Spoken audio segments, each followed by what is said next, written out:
বাংলাদেশে কি ফিরে আসবেন প্রাক্তন প্রধানমন্ত্রী শেখ হাসিনা? ফিরে আওয়ামী লীগের কর্মী এবং সমর্থকদের উপরে হওয়া অত্যাচার এবং হামলার অভিযোগের বিচার করবেন তিনি। সম্প্রতি একটি ভার্চুয়াল বৈঠকে নিজেই জানালেন হাসিনা, বাংলাদেশের ভোট নিয়ে অস্থিরতা অব্যাহত। এবার ডিসেম্বরের মধ্যে ভোট চেয়ে সরাসরি পথে নামার ডাক দিয়েছে বাংলাদেশের আরেক নেত্রী খালেদা জিয়ার দল বিএনপি। আর এই পরিস্থিতিতে হাসিনার প্রত্যাবর্তনের জল্পনায় তোলপাড় সে দেশের রাজনৈতিক মহল। সম্প্রতি আওয়ামী লীগের কর্মীদের সঙ্গে সোশ্যাল মিডিয়া আলোচনা করেছিলেন বাংলাদেশের প্রধানমন্ত্রী তথা আওয়ামী লীগ নেত্রী শেখ হাসিনা।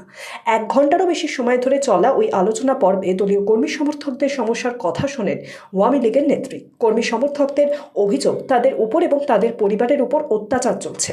আশ্বস্ত করে হাসিনা জানান তিনি এর বিচার করবেন। আলোচনা সভায় উপস্থিত ছিলেন অল ইউরোপিয়ান আওয়ামী লীগের সভাপতি মোহাম্মদ নজরুল ইসলামও।